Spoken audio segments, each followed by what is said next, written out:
दोस्तों आज का ये वीडियो बहुत ज़्यादा इंटरेस्टिंग होने वाला है क्योंकि आज के इस वीडियो में बात करने वाले हैं कि अगर हम 20s की एज में हैं तो अपना इन्वेस्टमेंट हम कैसे करें, यानी अपना निवेश कैसे स्टार्ट करें, कहां निवेश करें, क्या प्लानिंग होना चाहिए, क्या हमारी स्ट्रेटेजी होनी चाहिए निवेश करने की।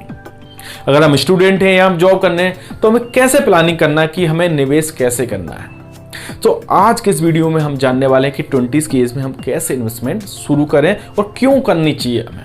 आपने अभी तक हमारे चैनल को सब्सक्राइब नहीं किया तो सब्सक्राइब कर दे, क्योंकि आपको मालूम है हमारा मिशन है इंडिया को फाइनेंशियल अवेयर बनाना। तो आप हमारे उस मिशन में जुड़ के हमारा साथ दे सकते हैं। सो आइए चलते हैं। नमस्कार दोस्तों, मैं हूं शैलेंद्र और स्वागत है आपका मार्केट मिस्ट्री चैनल में। जैसा कि मैं बात कर रहा था कि 20s की एज में हैं हम तो कैसे निवेश करें। जनरली लोगों को सवाल होता है कि ठीक है भाई, कॉलेज हो गया, हमारा स्कूल हो गया और अभी हम अपनी इन्वेस्टमेट प्लानिंग करना चाहते हैं। अब यहाँ से मुझे अपनी इन्वेस्टमेंट जर्नी शुरू करनी चाहिए। क्या हमारे रिटायरमेंट प्लान्स होना चाहिए। अगर हम 20 की साल में और 65 साल में हम रिटायर होते हैं तो 45 साल बच्चे हमारे पास, क्या उसके बीच हमारी रणनीति होनी चाहिए और किस तरीके से हमारा कॉर्पस होना चाहिए। यानी हम 45 साल बाद यानी 65 साल में जब रिटायर होंगे तो हमारे पास कितना धन होना चाहिए, यानी हमारे पास कितना पैसा होना चाहिए, कितनी नेटवर्थ होना चाहिए जिससे हमारा परिवार और हम अच्छे से रह सकें और किसी भी चीज़ के लिए परेशान ना होना पड़े। तो उसकी प्लानिंग हमें आज से ही करनी पड़ेगी। तो कैसे हम निवेश करें अगर हम 20s की एज में। तो सबसे पहले ध्यान रखना कि 20s की जब एज में होते हैं तो हमारे पास आसपास का माहौल बहुत ही ज़्यादा चमकदार होता है। तो हमें इससे बचते हुए ही अपना काम करना पड़ेगा, क्योंकि देखिए जनरली क्या होता है कि 20s की एज कोई इन्वेस्ट करने की होती है, क्या सेविंग करने की होती है, ये तो पार्टी करने की होती है, एंजॉय करने की होती है। जनरली लोगों के मन में यही सवाल आता है। ठीक है, देखिए 20s की एज है, आसपास की उसकी एज है, पार्टी करना चाहते, घूमना फिरना चाहते, करिए, लेकिन आपको एक हिस्सा इन्वेस्टमेंट भी करना, एक हिस्सा अपना सेव भी करना है। तो वो सेविंग कैसे करनी है हम कैलकुलेशन के द्वारा समझेंगे, जिससे आपको बहुत आसानी से समझ में आ पाएगा। क्योंकि देखिए कंपाउंडिंग हमेशा समय के साथ लगती है। जितना ज़्यादा समय आप अपने इन्वेस्टमेंट को देंगे उतना ज़्यादा आप रिटर्न ले पाएंगे, उतना ज़्यादा पैसा बना पाएंगे। तो ध्यान देना, समझिएगा। हम बोर्ड पर बात करते हैं जैसा मैंने लिखा जाए, how to invest in age of 20s। देखिए 20s में जनरली हमें क्या निवेश करना चाहिए, क्योंकि इस समय हमारा मन भी बहुत ज़्यादा चंचल होता है और हम बाकी की चीज़ों में इतना जल्दी अट्रैक्ट होते हैं कि हम निवेश करना भूल जाते हैं और हम कैसे निवेश करें ये हमें जनरली याद नहीं रहता। तो आज के इसमें हम वीडियो में बात कर रहे हैं, जैसा हमने बात की तो age of 20s, how to invest. ठीक है, तो सबसे ज़्यादा देखिए इन्वेस्ट करने के लिए हमें क्या करना होगा, पैसे बचाने होंगे, नहीं पैसे सेव करने होंगे। आप 20s की एज में हैं, आप या तो स्टूडेंट हैं या आप जॉब कर रहे हैं या आपकी जॉब अभी अभी हाल ही में लगी है, तो यहाँ पे हमें एक प्लानिंग करनी चाहिए। स्टूडेंट हैं तो उनकी पॉकेट मनी जो भी होगी उस पर भी हम बात करेंगे, लेकिन जिनकी जॉब लग गई तो हमें देखिए अगर हम 20s के एज में हैं और जनरली यहाँ पे हमारे पास उतनी लायबिलिटीज़ नहीं होती है, उतने खर्चे नहीं होते कि हम पैसा सेव ना कर सकें, तो यहाँ पे हम अपना पैसा सेव आसानी से कर सकते हैं। तो हमें करना क्या है, अगर हम 20s की एज में हैं तो हमें ज़्यादा से ज़्यादा पैसा सेव करना है, यानी हम जितना बचा सकते हैं उतना पैसा सेव करना है। ठीक है, तो और अगर हम स्टूडेंट हैं तो स्टूडेंट के लिए हमने अमाउंट कम रखा, हम वो भी कैलकुलेशन बताएंगे, लेकिन हम देखिए पॉकेट मनी तो हमें मिलती है और उस पॉकेट मनी में से हम अगर थोड़ा सा हिस्सा अगर बचा सकते हैं और उसको निवेश कर सकते हैं तो आप एक अच्छा खासा कॉर्पस इकट्ठा कर सकते हैं, वो भी हम इसमें समझेंगे। सो मान लीजिए आप 20s की एज में हैं और आपकी नई नई जॉब लगी हुई है, ठीक है, और आप ज़्यादा से ज़्यादा 20% 25%, वैसे तो आप 20s के एज में हैं तो यहाँ पे लायबिलिटीज़ बहुत कम होती हैं, तो आप चाहें यहाँ तो 35-40% तक भी इन्वेस्ट कर सकते हैं, यानी 35-40% तक भी सेव कर सकते हैं। लेकिन फिर भी आप मान लीजिए आप 2000 रुपये सेव करते हैं मंथली। ठीक है, देखिए हम प्रैक्टिकल ज़्यादा बात करेंगे, वर्बली थ्योरेटिकल कम बात करेंगे, क्योंकि देखिए प्रैक्टिकल आसानी समझ आएगा, हम थ्योरेटिकल भी आपको पूरा समझा सकते हैं, लेकिन यहाँ जो आपको समझ में आएगा वो आपको दिमाग में बैठ जाएगा क्योंकि आपको दिख रहा है सामने। अगर मान लीजिए आप 2000 रुपये महीने सेव करते हैं और इसको इन्वेस्ट करते हैं तो आप कितना अमाउंट सोचते हैं कि आपके पास 65 साल के बाद होगा। आपने 2000 महीने का इन्वेस्ट कर रहे हैं और आपका रिटायरमेंट मान लीजिए आप 65 साल में चाहते हैं। जनरली लोग 65 साल में रिटायर होते हैं, कोई जॉब में भी हो और वैसे भी आप चाहते हैं 65 में। तो आप अगर 20s के हैं तो आपके बीच में जो ईयर है गए वो कितना है, 45 साल मिलते हैं, यानी आपको पूरा 45 साल मिलेगा आपको निवेश करने का, अपने पैसे को इन्वेस्ट करने का।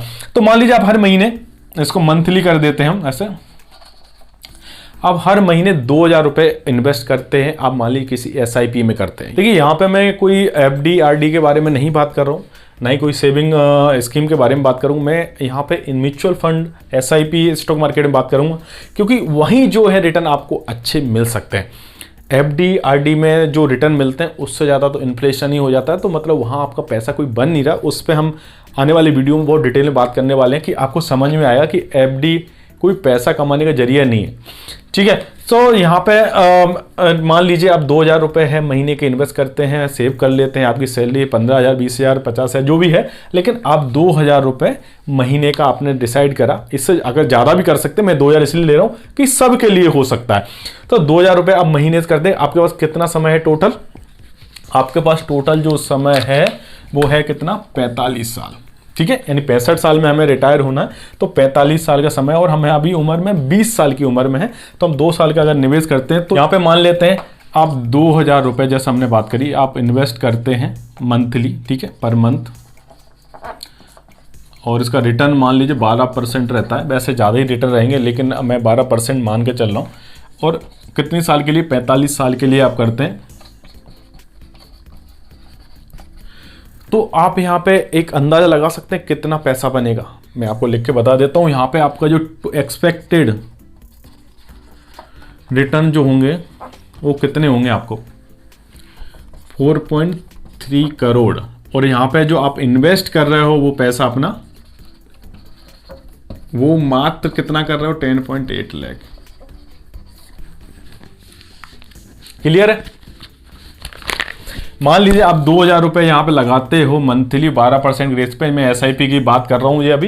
यहाँ पे मान लीजिए आप SIP में निवेश करते हो, ठीक है। आपको फाइनेंस की कोई भी ज़्यादा नॉलेज नहीं है, स्टॉक मार्केट की नॉलेज नहीं है, आप यहाँ पे निवेश कर रहे हो SIP के माध्यम से, और यहाँ पे 45 साल के लिए आपने निवेश करा, तो आप एक्सपेक्टेड कितना?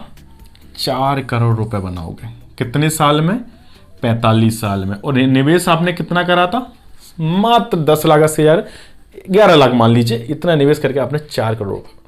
क्यों? क्योंकि आपने यहाँ समय दिया। समय कितना था? 45 साल। और एज क्या थी आपकी? 20 साल की एज में, क्योंकि आपका समय है इसलिए आपने समय दिया। यहाँ पे मैं दूसरे समय से भी आपके और दूसरी एज से भी कैलकुलेट करके बताऊँ, जिससे आपको और भी क्लियर होगा।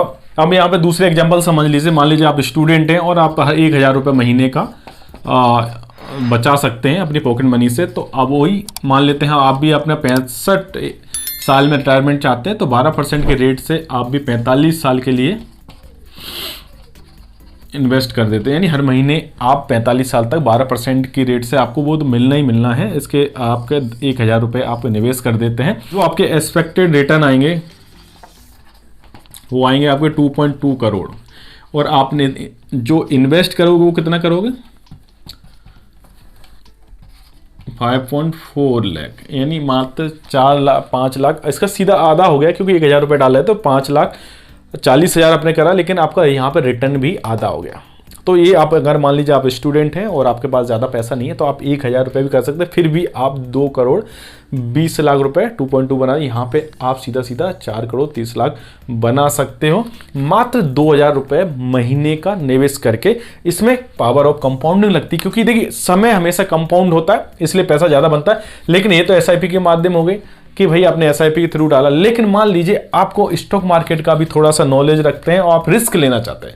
जनरली आप निफ्टी 50 के बारे में अगर सुना हो, उसकी ब्लू चिप कंपनियों में अगर पैसा लगाते हैं, इसी तरीके से जरूरी नहीं एक साथ पैसा खरीद, हर महीने 2,000 रुपये कोई भी स्टॉक खरीदते हैं और उसी स्टॉक में आप 45 साल तक लगाते रहते हैं, तब कितना रिटर्न मिलेगा? मान लीजिए आप 2,000 रुपये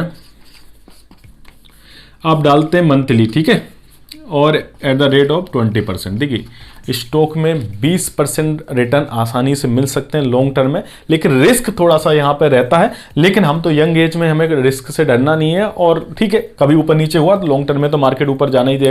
अगर निफ्टी की हम बात करें, सेंसेक्स की कोई भी इंडेक्स ही उठा के देख लीजिए, किसी भी साल का डेटा उठा लीजिए, हमेशा ऊपर ही रहा है। कोविड में कोविड आने से पहले 12,000 12,500 था निफ्टी, लेकिन कोविड में 7,000 हो गया। लेकिन फिर अभी कितना चल रहा? 18,500 चल रहा है। तो निफ्टी नीचे जाएगा लेकिन ऊपर भी जाएगा। तो मान लीजिए आप 20% के रिटर्न के हिसाब से आप कमाते हैं और 45 साल तक ही आप डालते हैं पैसा शेयर मार्केट में, तो आप इमेजिन कर सकते हैं कितना पैसा बनाओगे। आपके जो रिटर्न होंगे वो एक्सपेक्टेड रिटर्न यहाँ मैं लिखता हूँ, आप भी चौंक जाओगे। एक्सपेक्टेड रिटर्न आपके होंगे 91.8 CR। कितना? 91.8 करोड़। जो आपने निवेश कितना करा था यहाँ? वही 10.8 लाख। निवेश बराबर ही, क्योंकि यहाँ पे 2000 रुपये यहाँ पे भी डाला आपने, लेकिन निवेश आपका यहाँ पे बराबर ही है। तो 10 लाख रुपए लगा के आप 91 करोड़ रुपए, 92 करोड़ रुपए आप बना सकते हो शेयर मार्केट से। इसमें इजाफा कितना हुआ? मात्र 5% का हुआ, या सॉरी 8% का हुआ, यहाँ 12% आपको सेव मिल रहा था।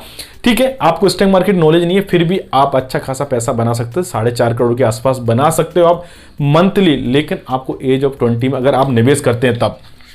ठीक है, अब ये 20 का आपको समझ में आ गया होगा। अब इसमें हम दूसरे एग्जाम्पल से समझ लेते हैं।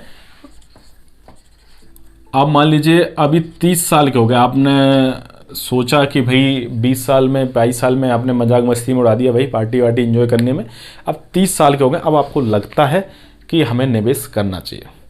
ठीक है, तो आप 30 साल के रिटर्न कर रहे हैं, लेकिन हम रिटर्न वही यहाँ पे 12% रखते हैं। आप 65 साल में रिटायरमेंट चाहिए, तो कितना साल बचा? 30 चला गया तो 35 साल बचा हमारे पास, और निवेश वही करना है हमें 2000 रुपये। ठीक है, तो आप कितना एक्सपेक्टेड रिटर्न आपको मिलेगा? यहां पे आपको जो एक्सपेक्टेड रिटर्न मिलेगा मात्र 1.3 करोड़, और आपने इन्वेस्ट कितना करा? 8.4 लाख। यहाँ पे आप देखोगे एक बार, एक चीज़ आपके दिमाग में आ रही होगी, क्लिक कर रही होगी। आपने 20 साल में आपने निवेश करा था तो आपको 4.5 करोड़ मिल रहा था, वहीं आपने 10 साल बाद शुरू स्टार्ट करा निवेश करना तो मात्र आपको 1.3 करोड़ मिल रहा है। यानी सीधा सीधा आपको 3 करोड़ का नुकसान हो गया। लेकिन इन्वेस्टमेंट में आपका पैसा लगभग बराबर ही है, 8.5 लाख है, वहाँ पे 10.5 लाख रुपए था, तो लगभग आपका कोई ज़्यादा फायदा नहीं हुआ। 2-2.5 लाख रुपए कम लगे, लेकिन यहाँ पे सीधा सीधा आपको 3 करोड़ का नुकसान है। ठीक है, तो इधर हम एक तीसरा एग्जाम्पल और ले लेते हैं आपके लिए। अगर आप मान ले 35 साल के हो गए, अभी तक आपने एंजॉय करा, मस्ती करी, सब चीज़ कर ली, शादी ब्याह हो गया भाई, अब ठीक है, अब आपको याद आ रही कि भाई अब इन्वेस्ट भी करना चाहिए। लोग करते हैं इन्वेस्ट, हमने नहीं करा, अब तो हमें करना चाहिए। आपने मान लीजिए इन्वेस्ट करना शुरू करा, और यहाँ पे आपको 12% का रेट म्यूचुअल फंड में मिल रहा है। तो और 12% अब आपके पास कितना? 65 साल में रिटायरमेंट चाहिए, तो अब 35 चला गया तो कितना बचा? 30 साल। अब 30 साल के लिए आप निवेश करेंगे वही 2000 रुपये। ठीक है, अमाउंट हम इसलिए सेम रख रहे हैं जिससे कैलकुलेशन आपको ये बता सके, ये समझ में आ सके कि टाइम का कितना फर्क पड़ता है, जो साल है, जो समय है, उसका कितना फर्क पड़ता है। तो यहाँ पे आप कितना एज्यूम कर रहे हैं, कितना मिलेगा? यहाँ पे आपको 1.3 करोड़ मिला था, वहां पे 4.5 करोड़ मिला था, यहाँ पे कितना मिलेगा? गैस, अगर आपको थोड़ा सा भी समझ में आ रहा है तो वीडियो पॉज करके कमेंट करके हमको बताओ, नहीं तो मैं आपको बताता हूँ। एक्सपेक्टेड रिटर्न जो मिलेगा वो मिलेगा आपको 70.6 लाख, और इन्वेस्ट कितना करा आपने? 7.2 लाख।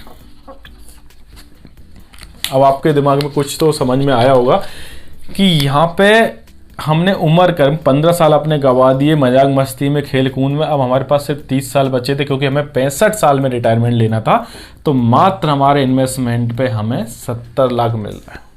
अगर हम 20 साल में इन्वेस्ट कर रहे थे तो हमें 4.5 करोड़ मिल रहा था। वहीं अगर हम 35 साल में, मात्र 15 साल लेट हुए, लेकिन इन्वेस्टमेंट हमारी पूरी खत्म हो गई, मात्र 70 लाख मिल रहे हैं। सो दोस्तों, देखा आपने यहाँ पे समय का कितना बड़ा खेल है। 20s की एज में अगर हैं तो हमें इन्वेस्टमेंट प्लानिंग कर लेनी चाहिए, नहीं तो आप 30 साल में और 35 साल में आगे करेंगे तो आपके पास कुछ भी नहीं बचेगा।